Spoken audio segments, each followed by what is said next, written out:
it was a nice, little like amoeba of Yeah.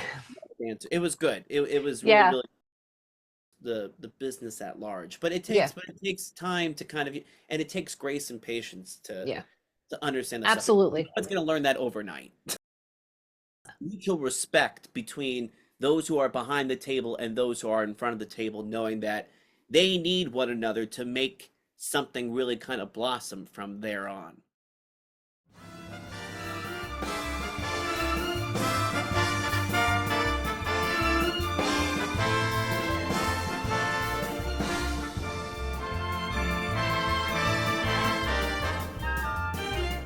Welcome to Making It Happen, a career in the performing arts, where we discuss how to break into the performing arts industry for yourself or your child, teen, or young adult.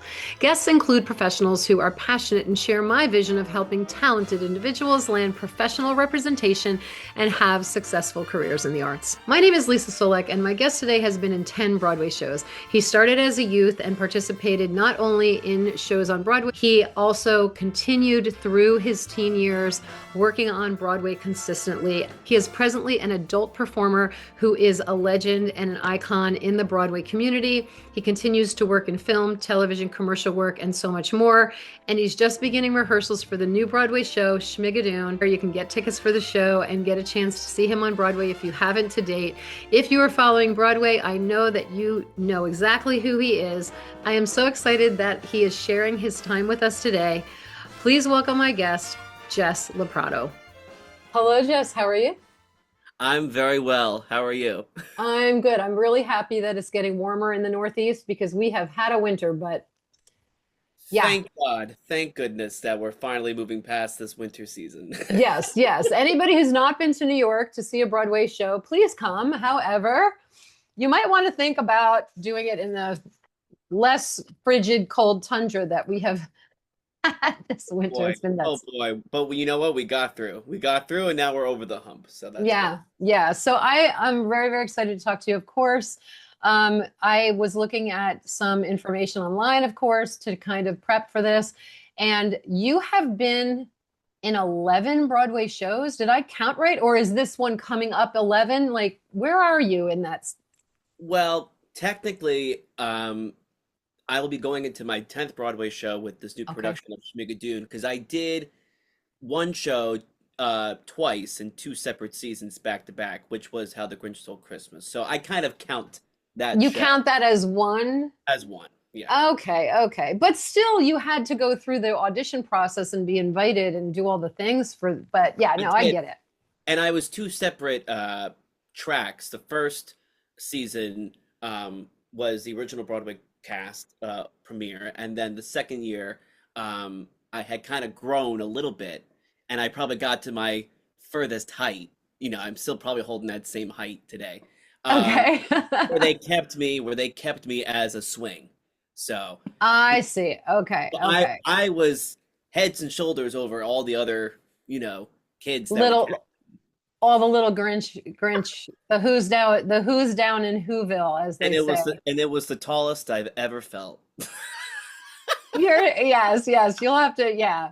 Yeah, it's all good, like I wasn't gonna jump to this first, but this has come up recently with a lot of my clients Mhm. and about understanding type, recognizing your type in a real way. Mhm. And I strongly believe that anyone who wants to do this industry can do this industry, whether it's as an actor, singer, or dancer, if you train with the right people and eventually get into like world-class training and you start to network with the right people. And we're going to talk about your journey and all of that. But, as far as embracing your type, has that been a struggle for you?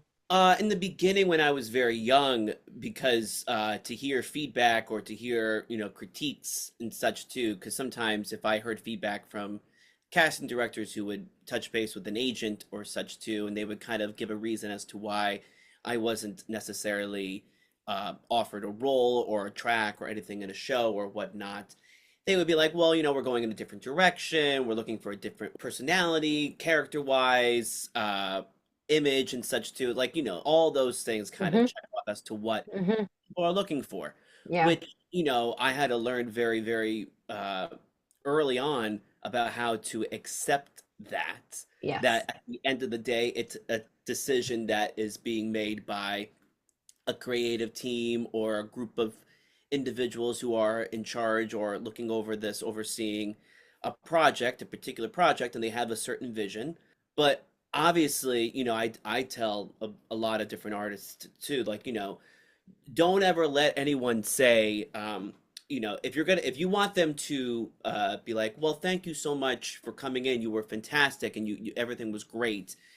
You never want them to be like, well, they only gave me like a second tier or third tier kind of third rate performance. You always want them to judge or, to critique or, kind of be receptive to your best performance. So I would say, like, any second guessing that you have, they will read that automatically. Hmm. So regardless of what they're looking for and such too, I always tell performers to just kind of keep true to yourself, be committed, unapologetic about the work that you are about to present Hmm. to Your someone. choices, the choices you're making in Yeah, that moment. Yeah. yeah, exactly. Yeah. Because, obviously as actors, we can be chameleons and jump into different types of skin and just, character wise and Yeah. personality wise too. And that's always great to explore and to kind of use audition practices as an exercise. But at the end of the day, it's still a job that they're casting. Hmm. Uh, Hmm. when it comes to type too, like, they have a certain idea, but sometimes you never know depending on, like, well, didn't expect, you know, uh, Yep. a portrayal or a performance from this kind of actor with this kind of background or Hmm. type. So I'm like, well, let's see if you can read for something else. It kind of opens up possibilities too. Yeah.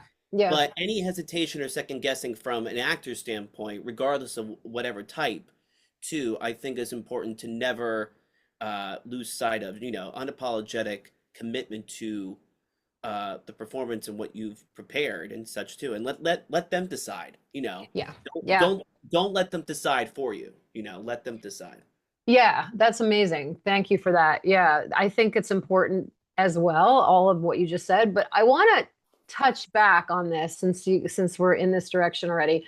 When you were young, you started out so young, and Mhm. we'll get into the beginnings, but did you find that when you were really young and first starting out and first auditioning in front of these creative teams, getting these callbacks, moving on into the, realm of like doing a workshop for the day where they have six kids for the final three spots or something, you're in that space.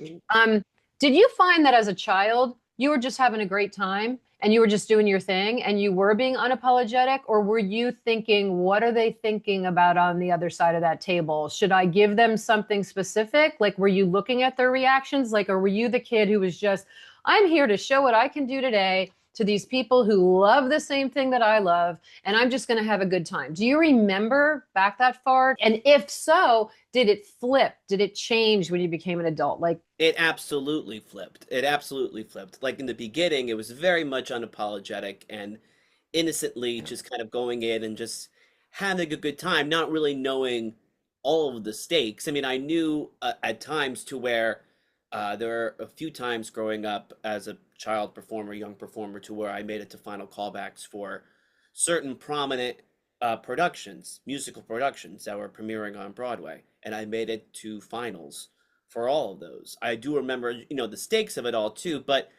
to get into that headspace, I was very young to even try to, wrap my head around, hmm, much more of the mind games that sometimes, as actors get older and more mature and such too, like all that yeah, starts to sink in.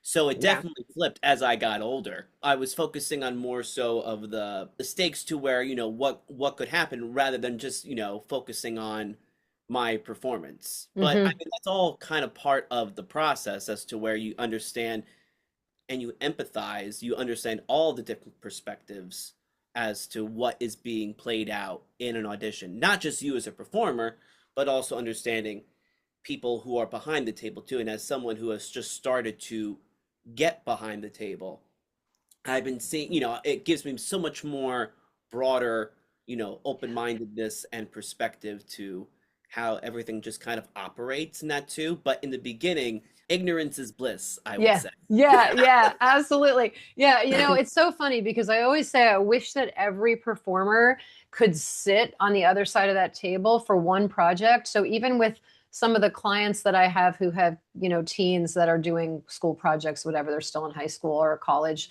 please put them in a position of being the assistant director or being the person who has to make those decisions, or just someone who's pushing paper behind the table and hearing what's being said.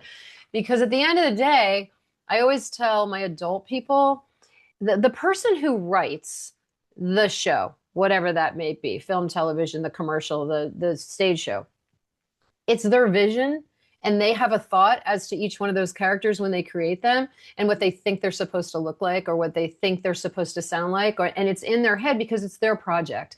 They're the one pushing the project, they're the one writing the project, they're the one who did all the footwork to get the investors and to get the producer, like all of those pieces. And I very much like, I don't know if you know, I've been doing seminars for years since Kevin had gotten involved. And of course, we have known each other since then, when they were both in, I'll say this for everybody listening, Jess and my son Kevin were both in the original cast of How the Grinch Stole Christmas back in the day when they were little tykes. It was Kevin's first Broadway show, other than he did book Tarzan. He was young Tarzan. He was in rehearsal and he was supposed to go on stage as young Tarzan. And then within that month of him starting rehearsal and him supposed to be going on stage, within 4 weeks, he was in for 2 weeks in rehearsal, and they decided to close the show. Tarzan was one of the shows that I made it to final callbacks for. And Mm-hmm. another young actor who I was friendly with at the time, who's had his own career in his own right, Daniel Manchi, was one of the two young Tarzans casted in the show. They alternated the role. So it was one of those two actors that I was going in for. But going back to what you were saying, when it comes to, any person who is affiliated in the business, particularly in the theatrical business, to understand all the different perspectives and outlooks on the opera, how everything is How, played out. yes, yeah, Yeah. how, yeah, I was gonna say, there's the more informed you are, it's so eye opening. But I think what's also important too is that I will look at, investigate and do research up the wazoo. yep, But it's knowing how to prioritize what is key and what is, secondary, or that you can easily kind of discard, focusing on what is priority and such too. So when it comes to auditions and going in for stuff too, it's just like, don't be overwhelmed over what, excessively overwhelmed by everything. It's just trying to focus in on, the root and the foundation of everything, because it can very easily to where research, which is an amazing thing, but sometimes you can kind of get sidetracked mm-hmm. and such to focus in. Once you have all the materials that you have, focus in on what is really, really, really important. And I say this Yeah, to young performers too. I mean, like, because naturally young performers, or starting out high school level, college level, and as they're kind of starting their way into the business too, mm-hmm. it can be very intimidating as a young performer to, be one sole person in a sea of however many people behind a table, be it if it's 5, 10, or 30 at times. Yes, absolutely. It could be very intimidating. But I kind of give young performers the advice to where, listen, obviously they've put time and money and effort into organizing these auditions to be scheduled for people to come in, and if they don't have people coming into their show, they don't have a show. Yeah, I so mean, like, true. people don't realize how much power they actually have when they're in the room. Mutual respect between those who are behind the table and those who are in front of the table, knowing that they need one another to make something really kind of blossom from there on. Yeah, I love that perspective. I love that perspective so much. I feel like, though, what you said too, getting the information and understanding what all the pieces of the industry, what those people do. What does a producer do? What does a director do? What does casting do? What's the choreographer doing? What are their responsibilities? What is their job description? And what Mhm. is your job description? And what and how, and I totally agree with you. I really love that. I'm going to steal it. The idea that together is the only way it works. Interesting, chemical creation being built up in that moment. And when it comes to feedback and reception too, there is a great mutual respect for an actor who, if they feel so good and comfortable in their own skin to where they can perform uninhibited, unapologetically, regardless of what a creative team is looking for. I Hmm. think the creative team has such a great admiration for performers who are just willing to just relax in the position because they can obviously understand, body language as to, seeing how actors and like every actor I know when it comes to auditions, adrenaline or butterflies, things kind of pick up at the last minute. You might feel very relaxed and Yeah. serene Yeah. prior to going into that room. But once you go into that room, it's a gust of wind. It's really just like, okay, now it's kind of like game time. But the key thing also too for a performer too is, not to let anything get away from you when it comes to just performing whatever you're preparing, to not have anything get past you, kind of take everything beat by beat because things can happen very quickly and, accelerate very quickly to where your mind's going a million miles per hour. Because Yeah. even when you prepare, you're working at a different pace than when you go into the audition room. I love that.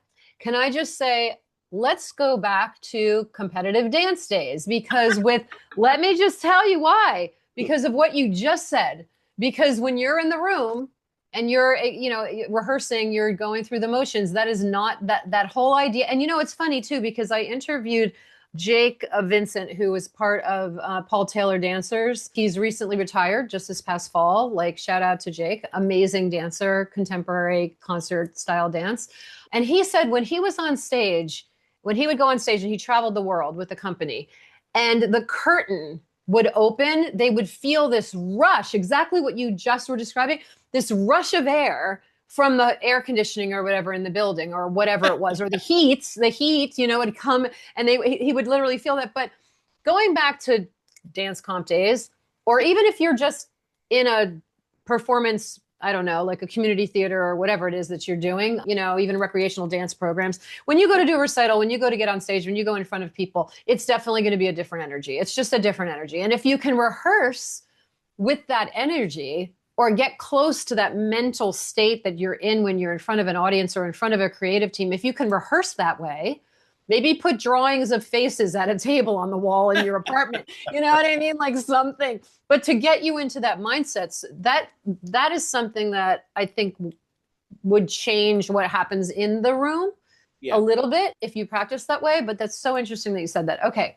Talk about when you first got started, because I don't want the time to tick away and then us not talk about the beginning, because there are parents out there looking at their kid and going, why is he or she dancing around the house constantly? Why are they watching said show on TV or whatever on their phone, and they're learning these dances and they're really good at it and they have great musicality and they have this and that, and they don't know whether they should put their kid in dance or put their kid in whatever until the child is old enough to say, I think I want to do this. And then there are a lot of parents out there that are much more academically inclined who then say, yeah, that's recreational. You absolutely can do that to keep up, kind of take up the time that you would be to keep you safe and involved in something, but this isn't a path. So when did it start for you? And was it your parents who noticed the talent and ability? Was like, talk about the very beginning. Did you come out of the womb dancing? Like what was all this? I started dancing when I was 3. My sister, who's 3 years older than me, here in New Jersey, we went to a dance studio called For Dancers Only here in my hometown of Little Falls. And she's Nice. 3 years older. And when I was very young, and she had just, a few years already into dance, I started to tag along with my parents, whether to pick her up or drop her off to dance. And at times, obviously, they would, park the car, go into the studio, and just kind of wait, or, before my sister Jenny would come in or come out of the class. And if we were picking her up, my parents had noticed that I guess I had some type of attention towards what was happening behind that closed door. I would get on my stomach and look through the crack of the door to see what was going Because on. you were a baby at I was, 3. yeah, I was 3, You yeah.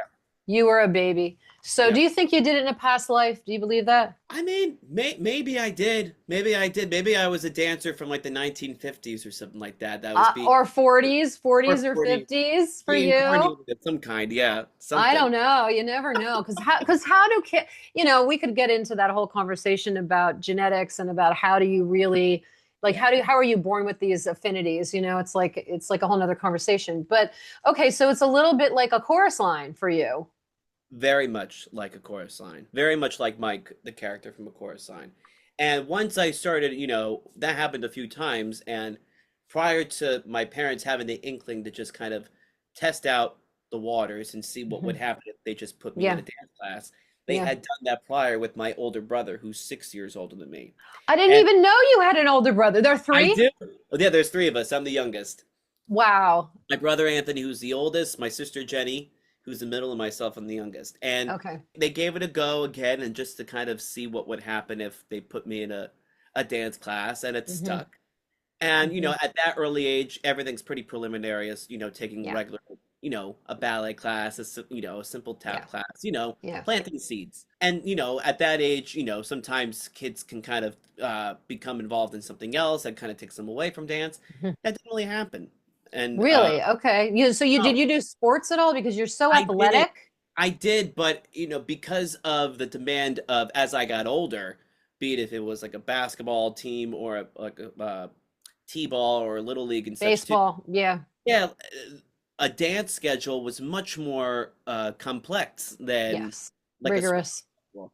So when it came to those kinds of commitments that I had outside of dance, they could never balance out because obviously I had much more attention towards what I was already Hmm. doing from a very early age. And everything else was more recreational for that sake too. So it wasn't something that I was really deeply, Hmm. When did you start competition? started competition dance around 7 or 8. Oh, you did. Yeah. I think there are people out there, and even some of my clients who they're trying to decide what do we do. Like my kid wants to do community theater, and we can talk about voice training in a second, but there's other parts of the pie that they have to kind of fill in with training and all of that for that. And then there's competition dance. So, like, some of them are in competition dance and they're trying to decide how many dances should we do in competition. And they're being pulled into that dance comp thing where they're doing 15 dances and the child's 9. So there's that. It's like, it depends. Yeah. Talk about that a little bit. Did you go into a lot of dances initially, or were you like in three numbers? Like, how did that work? Uh, not, I don't know if I might have been in, a good number amounts of dances when just started out, but Okay. because they were 7 and 8, that was more the mini petite level. But as you get into like more junior level, teen level, and senior level, then it starts to kind of really kind of, Yeah.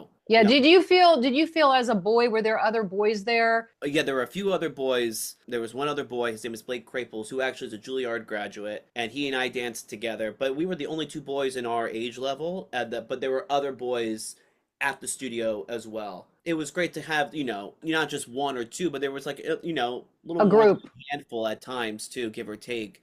As the years Yeah. would go by, you would have, different, students come in, male Mhm. dancers. It was a nice, little like amoeba of Yeah.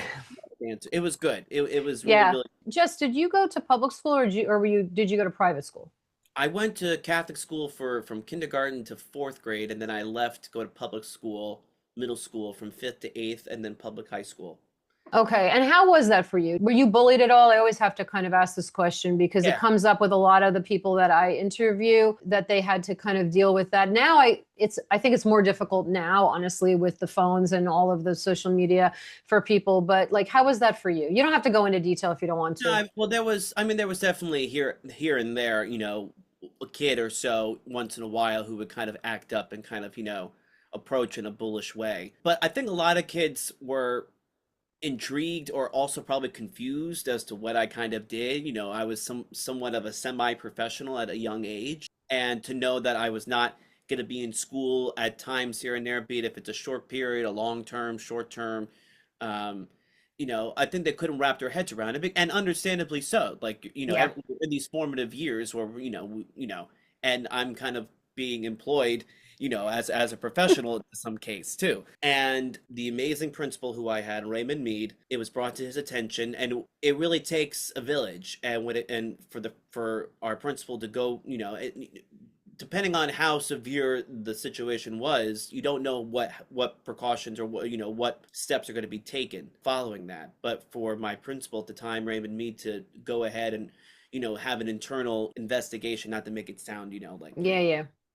government, but for him to kind of get to the bottom of it, and to when it came to bullying in those senses, there was going to be accountability at that time. Yeah, And to acknowledge, I think to acknowledge that it's happening, that's kind of a yeah, thing. And yeah. certainly that's another conversation But it was entirely with kind what goes but it on. was But kind of but it was kind of an in and out thing. That was probably the only more significant that had occurred to me. I was lucky to where, any time that I had a little bit of bullying here and there, it didn't last. It was really just very passive, mostly from the same individuals, because hmm I had gone to middle school and high school in Little Falls with more or less the same group of students. But it wasn't anything that was never, impounding me with sure. Like making you think I don't want to do this or anything like that. Like you no, still were doing, yeah. not that I recall. No, I Yeah, mean yeah. I mean, there was a little bit of, because sometimes what happens is that in those adolescent years, when you find your cliques and when you find your connections to folks, especially in high school, Like your tribe, the people that love yeah, what you love. Yeah. but ironically enough, you find a connection with people, or you find some, place or group of people that you gravitate towards, that can also kind of create its own separate form of bullying. So everything was within passive level, and I mean, there was always been a little bit of passive aggression here and there, and jealousy here and there. Yeah. But I mean, when you kind of look back at those years through rose colored glasses, because we were all high school students, we were all hmm adolescents, not really knowing you Yes, know absolutely. our butt from our elbows in those Yeah. cases. Yeah, yeah. Yeah, that's like, yeah, it's so true. I think getting support from the administration, support from the teachers is helpful, if they Yeah. understand it. But did you explain to the school and to your peers what you were doing? Or was it something that you kept separate? Because a lot of the people I interview, they like, no, I keep it completely separate. Like I had my life at home in public school, and then I had my life in New York when I was doing auditioning and performing. Well, I mean, that's a little hard when it comes to if there's a case to where I was offered to be a part of a project or production or whatnot, to where it coincided with a school schedule. My parents, who were more than supportive, were very proactive in informing the schools, and myself included, to coordinate my school curriculum and my school scheduling with whatever I was doing professionally too. So to kind of leave two separate lives in that case at times growing up was not as easy as it could have been. But because it's a balancing act, it's a juggling act. And and it's also, the school, I mean, I was very blessed to where the schools that I was double dutying with or juggling schoolwork with, professional work, they were so supportive. That's not the case for every student, which is a hmm shame, which is just, so disappointing, to where a school is not willing to go out of their way. You have a student who is aspiring to become a performer and is now fulfilling what they are setting out to do at such a young age, to support that student in their ventures and try to help them academically too. I think, that's such a great kudos and credit to a school who's willing to make things Yeah, work. And, when I think absolutely. about schools that don't do as diligent, and focused in that regard, I'm like, yes, but there's a promise there. There's a promise to where, there's something to where a student can really rise to the occasion, and to know that they are represented by, that school. Yeah, there should be a certain level of pride that the school has to Yes, do yes, that and yes. to help people. I think it's easier today because of everything virtual. Now that we've been through the pandemic and we do everything on these Zoom things, and it makes it so much easier for the schools to participate and support the kids, hopefully. But anyway, all right, I have a question for you. Another question. I'm just looking. Okay, you were in The Boy from Oz. Yes. How old were you when you were in The Boy from Oz? I made my Broadway debut in The Boy from Oz when I was 11 years old. Okay. Were you cast as an understudy when you began? Talk to me Okay. about that. Because their So, parents, because I have some clients right now who are trying to figure out whether they want to say, yes, I would go on a national tour with my child as an understudy. And well, it's a yes. thing. So what happened? Well, shortly before, nah, maybe a few years before Boy from Oz, I had auditioned for the role of Chip in the national production of Beauty and the Beast. I was about to go out on tour, the national tour. Oh, I was okay. 8 years old, and when I was offered the role, obviously, but when we really sat down and thought about, what would take for me to kind of, leave everything home wise and hmm travel on the road, I was too hmm young to even try to Yeah. process, You needed training too. Like there's that piece of it too. I yeah, know that like when my kids started, when Kurt was 15 when they got back into the industry and Kevin was 10, and I knew that Kevin was booking things over children who had been in the industry from when they were 5, 6, 7, 8, and they didn't have time to train. And yeah. here he was training like crazy, like crazy, like crazy, and at 10 ended up just everything happened. So there's Well, that piece too, like the training side. what had happened was with the Boy from Oz, it was the fuller context was prior to when the show premiered and opened on Broadway, they had auditions, and there was the role of young Peter Allen. My agent at the time, my parents and I had signed with a children's agent, performer agent. I guess the word had just been announced, and that the cast was kind of, the cast of characters and the breakdowns and such too. And my parents had reached out to my agent at the time, who said, well, they're only looking for blondes. So talk about type. They're looking for a particular type. So we just kind of like, okay, thanks for that feedback, and we'll move along. So cut to this was Thanksgiving 2003. The show had just opened. The Macy's Day Parade aired the shows that were going to perform on the Macy's Parade, one of them being The Boy from Oz, which did not feature Hugh Jackman. It featured a young actor named Mitchell David Federin, who played the role of young Peter Allen, who was not blonde. So I remember. we were just kind of like, and then that basically cut our ties with that agent at the time, so we parted ways. And then an agent who I had a dear relationship with, her name is Nancy Carson, who was my agent as a young performer, had gotten a breakdown for they were going to have a vacation swing come in for a 2 week period of time as Mitchell and his understudy, offstage understudy, PJ Verhost, were going to take off for a vacation, alternating. So they needed to have another actor in the building to learn the role, and I auditioned. And years later, I found out that a dear friend of mine who has become an amazing producer, Nicole Valens, was a casting director from the agency that Yep. oversaw those calls. I know Nicole. And I was 11 years old, and I went in, and I did everything, basically everything that I had learned up to that point, as far as competition training and dance training and voice training and stuff, all led up to that moment. I was offered 2 weeks, a 2 week period. Well, I think I probably had about 2 or so weeks of rehearsal, and then I was in the building as a standby off stage as a vacation understudy.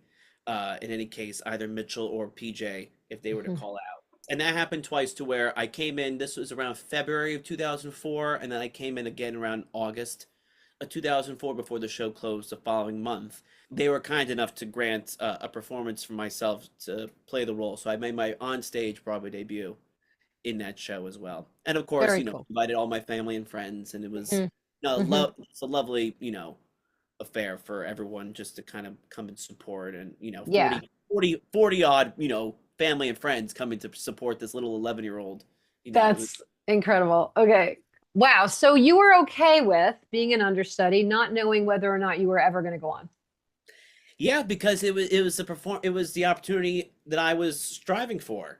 I had auditioned many times, for a lot of different shows. I auditioned for Bernadette Peters' revival of Gypsy. I made it to the very final callbacks for that. Didn't get it in the end. I auditioned for Antonio Banderas' production of Nine, the revival of Nine that opened in 2003. Didn't get that. Made it to finals. Did not get it.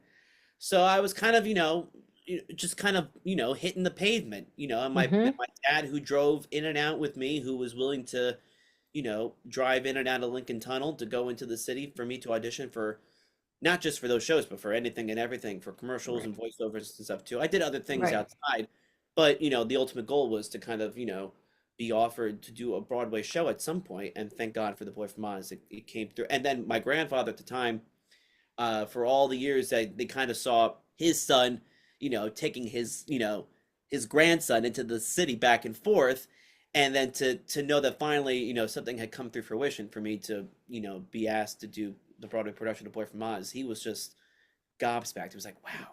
Yeah. Do you want to mention that history, your dad?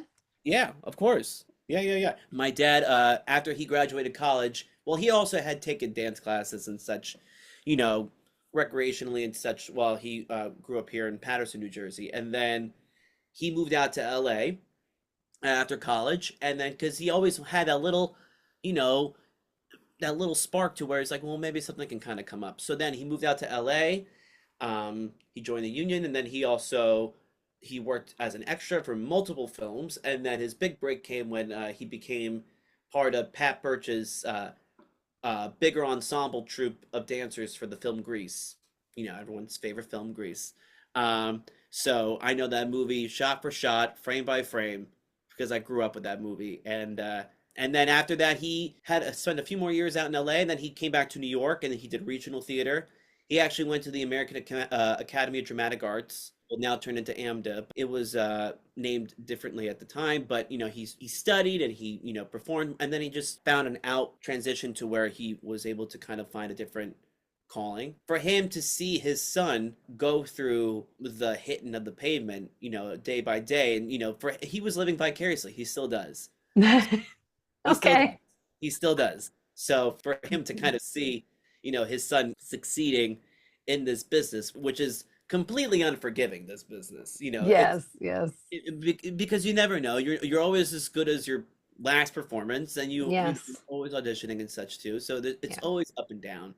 But for him to kind of see his son starting out very young and to kind of, usher him through, Yeah, it must have been thrilling for him. it was a treat. And for my family in general, and to kind Yeah. of, and then they get such a kick out of coming to see, opening night performances. They never take those for granted. Yeah. Which is which Yeah. really says it all. Yeah, thank you for that, for sharing that. So, okay, gosh, we could have two episodes of the podcast with you. All right. So, first of all, let me jump over to what you were saying before too, though, about the auditioning and it being unforgiving before we get to this other thing.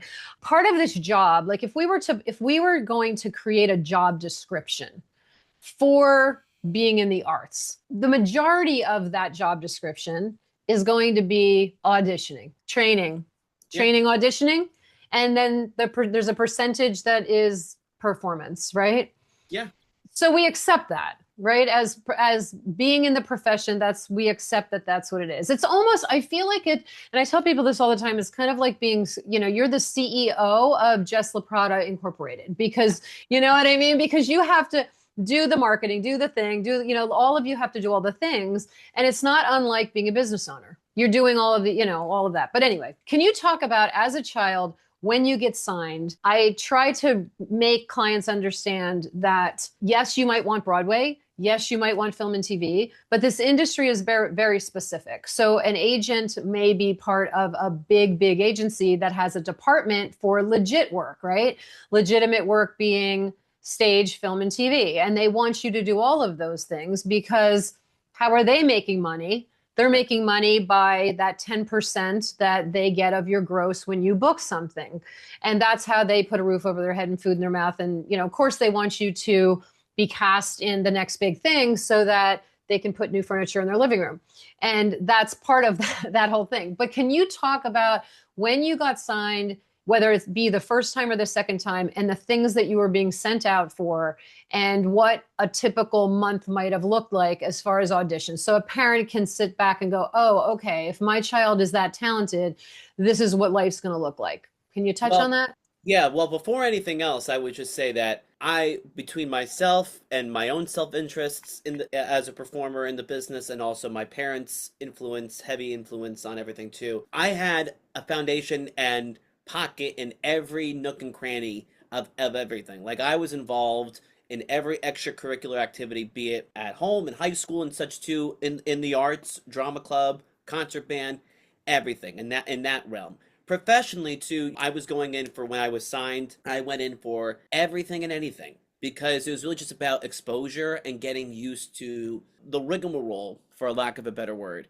Like I went in for voiceovers, I went in for commercials, I went in for print ads, I went in for regional theater, I went in for Broadway, I went in for legitimate theater, I went in for every possible thing. Film and television too. Film and television, yes, yes, and because I had done a little bit of TV and film, mostly TV when I was young. I had a non-speaking role in Law and Order SVU back in 2006, Yeah, rite of passage, New York which I actor. which I still get 60 cents worth of residuals for every so often. Every But quarter.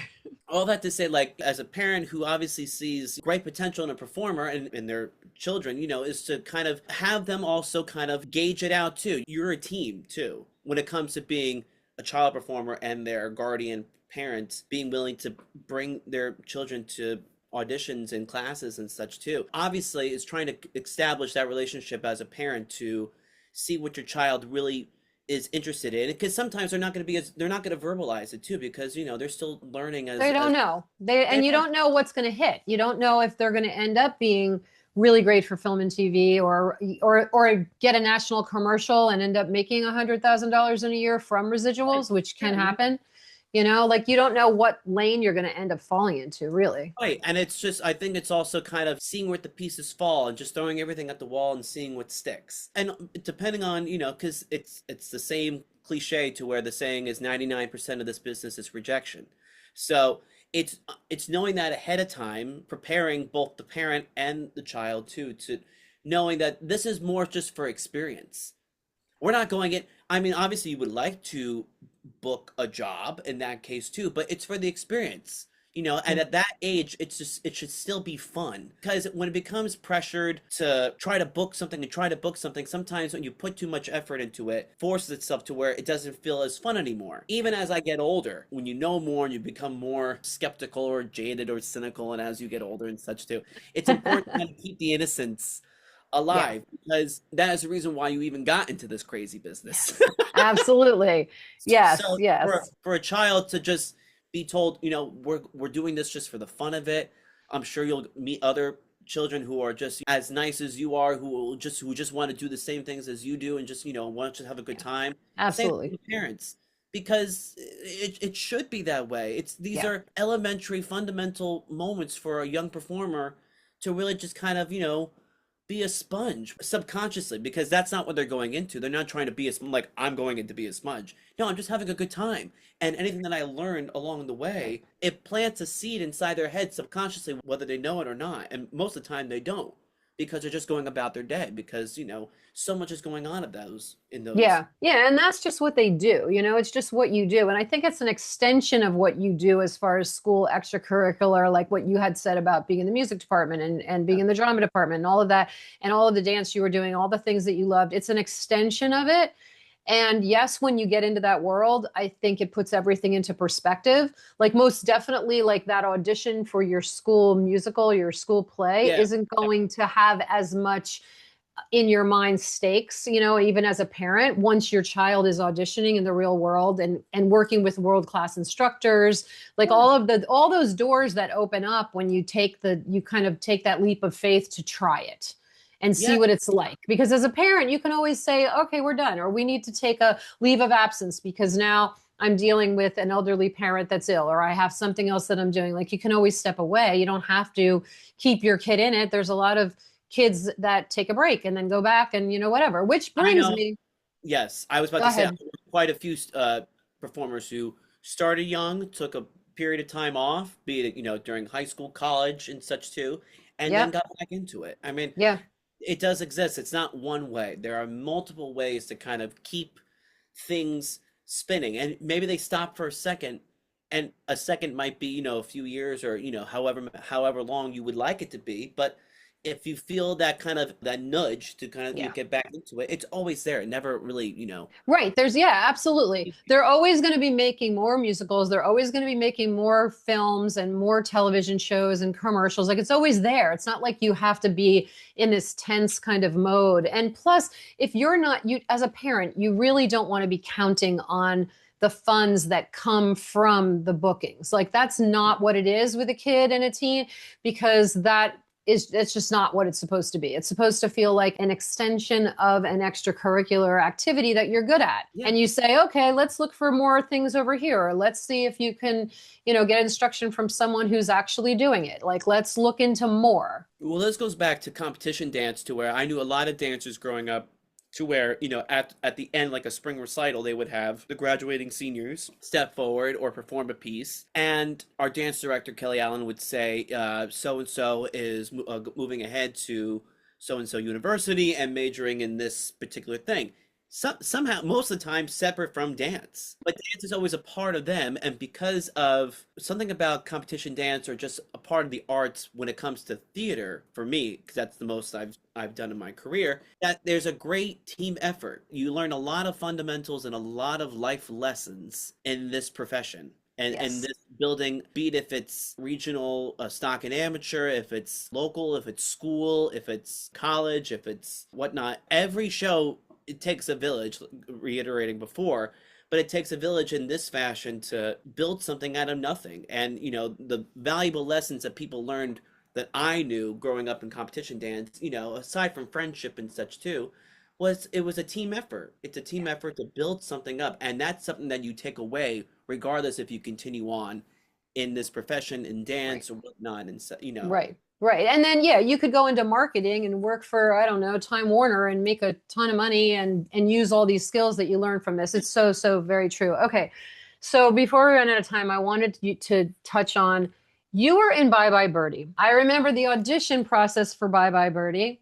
Kevin was too young. He was too small at the time. He hadn't grown yet. But what was exciting about that, I don't know if you remember, they hired teens to play teens. Can you talk about that a little bit? Because I have a lot of parents and there's a lot of listeners out there with teenagers who they don't really realize they have an opportunity to put their children in or have them dabble in the professional side of things before they head off to college. And obviously, we talk about all the time how they can hire 18 to 35 even to play a teenager on Broadway or to play a teen on Disney, Nickelodeon, whatever it happens to be. So they start to go, why bother? So Yeah. here you were in as a teen. How old were you when they hired you for Bye Bye Birdie on I Broadway? was 16. I was 16. See, perfect. Right? Wasn't everybody? Allie was young. I think Yeah, everybody was young. yeah, Danny Quadrino. Well, because I was a junior in high school. Danny Quadrino, Kevin Shotwell, Catherine Blades. I think they were all seniors. Paul Pelix and Allison Strong were probably the oldest. They had just started at Montclair State, I think, in Okay. college. Bryn Williams and I think, are the same Bryn. age. Yeah. Um, Riley Costello was a few years younger. Like, Wasn't uh, Allie Trim like 14? I'm thinking she was young. I don't know. It was a while she was ago. probably So around, 14, 15, yeah. I think between junior high and like freshman of college, that was a nice sandwich of age levels. That particular production, was not too overly fond of. Let's put it that way. okay. To say Okay. diplomatically. But what everyone kind of unanimously agreed is that to have the essence and the presence of Of a teen. actual teenagers Yeah. in a show called Bye Bye Birdie, which is about Conrad Birdie leaving to go to the army, who is this diehard matinee idol, teen heartthrob, teen idol. Of course, you would hire youngsters who are relevant to that time. It was 2009. It was a no-brainer. And, obviously it happens more times than not. Like, just going off what you said, they hire someone who's Yeah. older than 18, who doesn't have to deal with Yeah. minors and all Yeah. that stuff, Yeah. Yeah. deal with all the schooling and Yeah. tutoring, and, Yeah. Yeah. The laws and the and rules work out. surrounding minors. Yeah. But it was such a great plus. It was such a great plus, and I think it kind of gave the production at that time, just a sense of representation that felt authentic. I had dance training, but it was a mixed bag of a lot of different performers on that stage in the teenage ensemble that had different backgrounds. Danny was a different kind of dancer and actor and performer. I was a dancer first, and everything else kind of Yes. like second tier. Bryn, who was this well-rounded performer overall, like it was just it was a mixed bag of Bethany Tessark, who's now a Oh, Broadway, right. who's done a million shows as well. Yes. Like we all had different backgrounds, but we all gelled. We all just Yeah. kind of, and Bobby Longbottom, the director, saw that too, and I think he knew that he had something special there. Everything else was still, Yeah. Yeah. Yeah. Yeah. Yeah, but it was, I just think it was cool that happens. And the point is that there are projects out there that's what they want, or they want a 15-year-old to play 12 or a 15-year-old to yeah, play, 13 or whatever. Okay. All right. Talk about, and I know we're running close on time. Okay. Talk about college, because I want people to hear what you did, because it's magical what you did. And formally, let me say congratulations that you were that focused and able to do what you did. But talk about that real fast so that parents can understand that you can move through this process of being in the industry and get a degree. And was that looking back at it, was it the right choice? Was it difficult to go through what you went through? But I'll let you talk about it. Well, it was another juggling act, but it takes, time to kind of process and figure things out as you're going along with it. Because I was going to say this before, sometimes when you think things through too overly, everything looks good on paper until you actually do it. There's a great quote that I like to reiterate to performers too, and when it comes to the rigmarole and such too, and prepping and stuff too, like you can prep until the cows come home, but sometimes there is no time to discuss paralysis from analysis. Yes. Is But it? I love it. I love it. well, Absolutely. in Totally regard, agree. but at the time, I was about to start Pace University in the fall of 2011, but I held back a year between So You Could Dance and Newsies in that same season. So I Hmm. started the fall of 2012. Now, in my particular case, I grew up in a family of teachers. My dad's the teacher now. My mom's been a supervisor. My Right. sister's a kindergarten teacher. My brother's a music teacher. Everyone's an educator in my family. So it's very important for myself as well to have that foundation Hmm. on. So I got my a degree in musical theater, so I continued on with that, and I went part time because I was working for those 8 years locally in New York or regionally and such too. But aside from electives, I had all academics and areas of knowledge and AOKs and all those things, so Hmm. required courses as well. And I went through that, but I did like 9 credits a semester, but just to kind of get through between a school semester schedule and a performance schedule. And, it was definitely a learning experience, to say the least, just to kind of figure out the vibe and figure out the flow because, Hmm. it's definitely two worlds operating as in one big world. But that's not to say that it's impossible, because it is possible. It takes patience, it takes grace. It took flexibility from Pace University, which was at the time, if unless things have not changed, Pace University was really the only school in New York City that was willing to have students attend their college as well as work professionally. Yeah, I believe that's still the case. Yeah. Yeah. Yeah. I'm And very good friends with Wayne. Wayne Petro was on the podcast. Anybody listening, check it oh, out.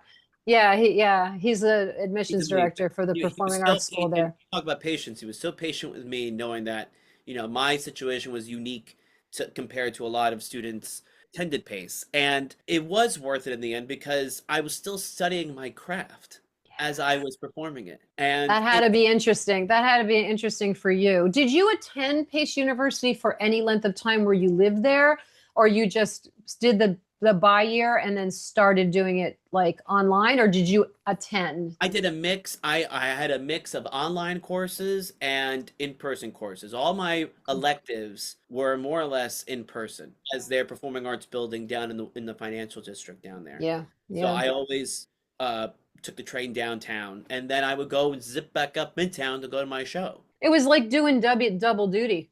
It was Yeah, doing double duty. And that was during Newsies, you started to say? yeah. Newsies on the Town, Cats, Dolly, and Carousel, and then a few other things that I had done either on the national tour of Dolly and the production of In Your Arms in San Diego, and a lot of different things Hmm. thrown into the mix too.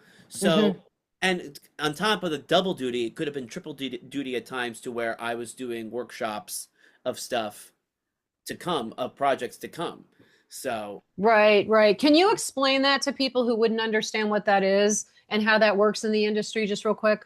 yeah, well, nowadays, I mean, it was established, 50 years ago, but now the workshop form has really kind of taken its own path for shows to eventually, or the end goal is to come to Broadway. But there are a lot of different outlets and avenues for shows to make it to Broadway. One of them is the workshop form. Right. And the workshop form is an umbrella term that can be a 29-hour reading, a dance lab, a tier one, two, three workshop, and stuff too. They all have different time schedule commitments Right. and different equity rulings and such. But it's also a great opportunity for an actor to get into the room, one, for pay, two, for a piece of work that can blossom and continue on in more time for an actor to still stay involved in a Right. piece and such too. And I knew a lot of students even at Pace that did readings and such too outside of Pace. Sometimes Pace did readings internally as well. Hmm. It's great exposure for a performer to kind of get into the room, be a part of the development process, Yeah. building up a show. I'm talking about in the realm of college level, but it still exists. There are still younger roles and such too that do require younger Right. actors to play these roles. I've been a part of projects to where, unfortunately, you talk about growth and such too. A certain actor who is casted at a certain age, who continues on for a period of time, an actor can outgrow the role. I mean, that's just the nature of, Yeah. being a young performer. It happened with me to where the second season of The Grinch, because I had outgrown all the other kids that they had casted, they still kept me a part of the show as a swing because I had Hmm. the show. I helped, I was a part of building the show as a young kid too. Sure. So any of Sure. that stuff when it comes to workshops and stuff, I think don't take for granted the opportunities to go in for anything for a young performer, for a parent who's bringing a young performer in. If you see something, and I was going to say this before, when it comes to an agent client relationship. I'm represented by Block Agency and the amazing Jim Daly and Bridget and their entire team.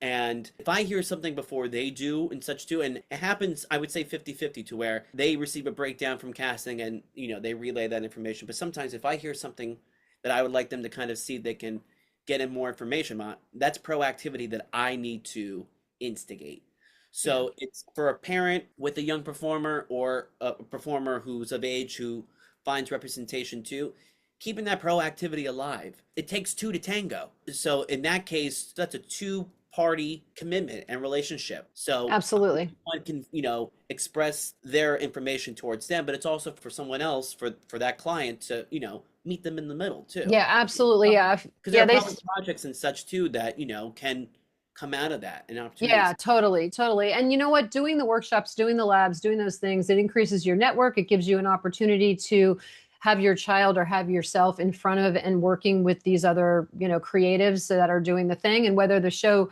doesn't continue in the process and then pulls, maybe it's doesn't function for 5 years and then they bring it back and they're trying to get it on Broadway. There's that they say it takes 10 years to get there. I think it takes less this in this kind of climate if you have the money, but it's still kind of a 10-year from the beginning to the end, I think, for most. Yeah. I mean, there are so many different routes that a show can make its end goal be Broadway, to where it can do Yeah. a three-city tour before Yeah. it comes through New York Yeah. and Yeah. continues on the road. It can Yeah. start off Broadway and then transfer. It can Hmm. start in the workshop form, and if it has a financial investment that is, The backing. significant to where it can open cold, there are so many Yeah. different, possibilities out there. And there's no way you're going to know too, because as a parent, you can't like ask your agent to ask them. Sometimes they don't even know. Like it's not that information is not for you, for your ears. It's not, you just have to kind of go along what's being offered to you. I think there's a lot of parents that they're so used to what we do when we have to call Macy's with a complaint, or we have to, you know what I mean? Like we have to call JCP&L because of something, or we have a problem with, the public school. You're used to having these people at your beck and call and answering your questions, and the customer's always right and all of that. And this is a very different world regarding that. Yeah. Like you can't, the things we're talking about right now, for anybody listening, it's really not information that they're ever going to give you. It's something that your agent might just say, hey, we have a workshop coming up that's an opportunity for her to get, or him to get, to work with these people. It's going to run for 1 week, 29 hours, like whatever it happens to be. And it is important to say yes to those things as well. Just like what you did and your dad did. Say yes to everything. See what Yeah, and also, blossoms. it's to kind of keep the relationship, between my dad and my mom and myself. We all had to touch base with one another at times too, just to kind of see where our heads are at. Are we still invested in this? Are we not? Yes. And I think for every child and every parent who are in this, and they're not alone. That's the other thing too. They are not alone. There are many other young performers who have parents involved too, and I think it's Yeah. important to kind of keep the conversation, the dialogue open to where no one's alone, to where you have to figure this out on your own. There's always help and assistance in that case too, and you learn on the job too. You learn in the flux of so much information being thrown at you. You know what to discard. You know what to focus in on. Hmm. And sometimes, like the situation with the agent at the time who misinformed us about the breakdown for Boy from Oz, Hmm. it's a learning experience, and then you build a reference point. It's a character builder too, to where you know yourselves in those moments, you know how you operate, you know Yeah. the people that you're working with too. So it's really understanding the business at large. Yeah. But it takes time to kind of, and it takes grace and patience Yeah. to understand the stuff. No Absolutely. one's gonna learn that overnight. Yeah, absolutely. Yeah, absolutely. Yeah. With Kevin and Kurt, I would check in with them every 3 months. I would say, okay, we're going to have a little meeting. I'm not your mom right now. Like, we're just going to have this conversation. I Yeah. just want to check and see how you're feeling about doing this. Do you still want to do it? Do you want to do something else? And like with Kevin, he was very involved in sports. And so he ended up kind of rising and bubbling up in the baseball world. And it got to a point where he had a pick, and I kept checking with him, are you sure? And it was never, there was never a, I'm not sure. It was always, are you kidding me? Like, no, I'm not stopping this. Like he always chose, but I was always checking in. So your point to check in and have meetings and kind of like make sure that your child is still happily doing it, because they're not going to bring it up. They're not going to want to, they're not going to want to disappoint you. And so, of course, they're going to just keep doing what you tell them to do. Oh, you have an audition tomorrow. Oh, you have an audition next week. Oh, we're going to go have a lesson to prep for this with your voice teacher, whatever it happens to be. You're just going to do it because it's fun. So it's nice to kind of treat them as adults, because you are being treated as adults in the room and in the actual rehearsals and Yeah. when you're Yeah. performing. So yeah. Okay. So we're in OT, but I have to ask you, because you just did Gotta Dance.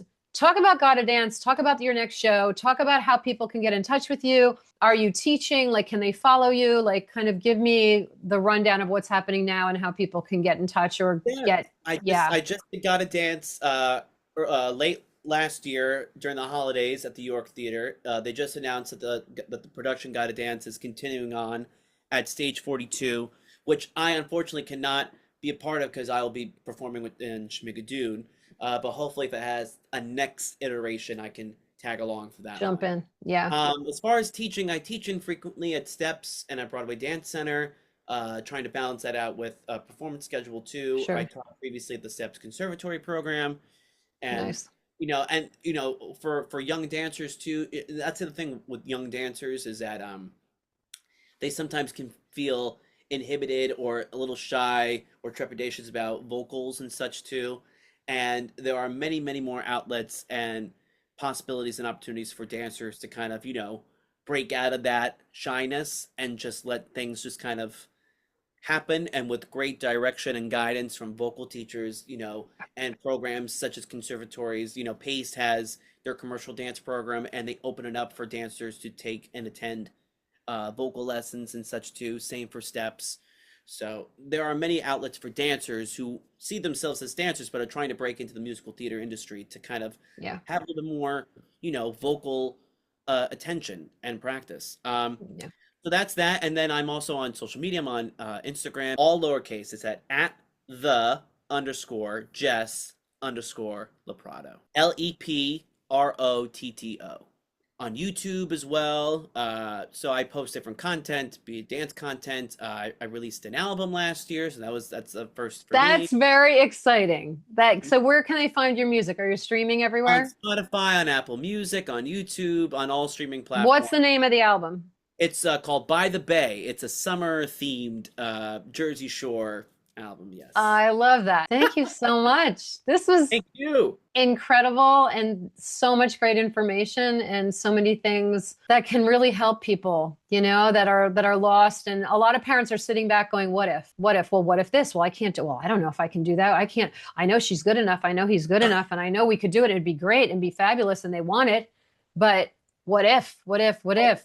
there's another, just, before we go, there's Sure. another outlet that is so vital to where there is so much exposure, and that is social media. I know to where, us who came in from, the earlier guard and the older guard, social media kind of seems like something that we could easily frown upon or scoff at too. Mhm. But it does show great exposure in that case for performers to, if they can't get in the room, they can get on the web in that case too. Yes. It's knowing how to utilize and use the format, use the platform, use the medium, one to your advantage, two to express yourself artistically, to showcase the things that you can show, to the audience at large and the audience, particularly in the industry too. These are great tools if you know how to use them to the best of your ability. Because obviously, it doesn't take a college grad to be like, hi, bada bada bada bada, Yeah.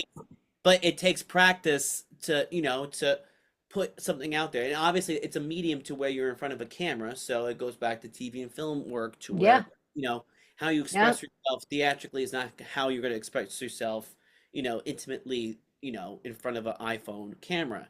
So it's using the tools and stuff too. I mean, like Yeah. any buffoon like me can just, go be like, oh yeah, yeah, yeah, yeah, yeah, yeah. I'm like, anyone can do that. But to take time and, to use the craft and to use it to your best knowledge and pursuit, I think is, Yeah. it's admirable. Yeah, that's a good word, pursuit. Like, what are you pursuing? What are the final, like, what's the goal for you? What are the short-term goals? What are the long-term goals? How can we get there? How can we put ourselves out there and get ourselves in the right places and in a safe way? And also, what's your gateway? What's your gateway into unlocking what you want to achieve? Because obviously you have a concept, but like, what's your angle? Not to sound, Mhm. what's your on ramp? You have Yeah, your off ramp. What's perfect. your on ramp into going Yeah, into something?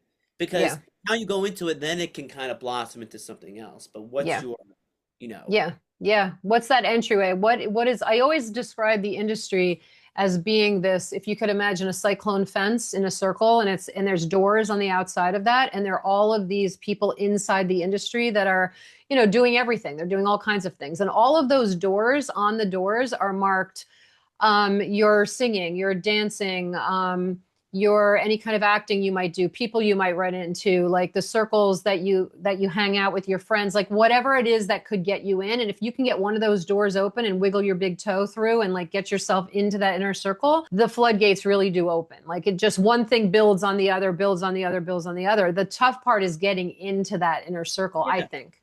And then also for a child performer, who continues on in the business and they become of age and they such, in those formative times, especially during those teenage years, as you establish your voice and such Mhm. too, knowing how to use it, knowing how to use your voice, because obviously when you're young, you're a sponge and you're learning things and you're just kind of absorbing things subconsciously. But then obviously when you establish that and you establish a foundation as you get older to where you can express yourself not just through what you are asked to do or present or prepare, but also on your own time too. And sometimes those can cross streams and influence each other in that case too. Very much so. I agree.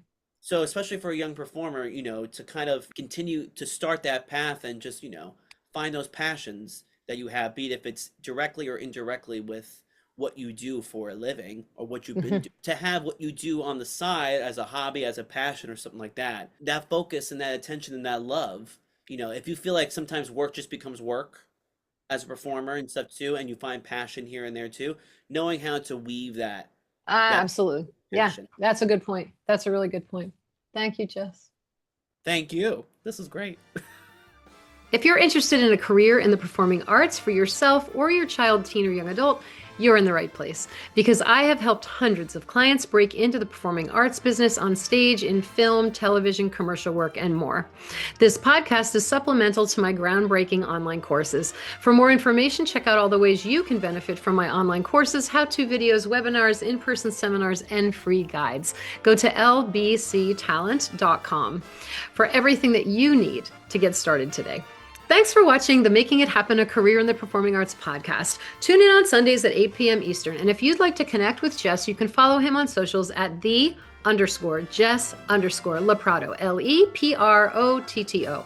Need more info and details about the professional performance industry? Visit lbctalent.com and schedule your free, no obligation consultation.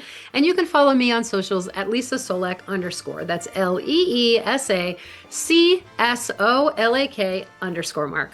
If you're enjoying this podcast, please like and subscribe below and hit the bell for notifications.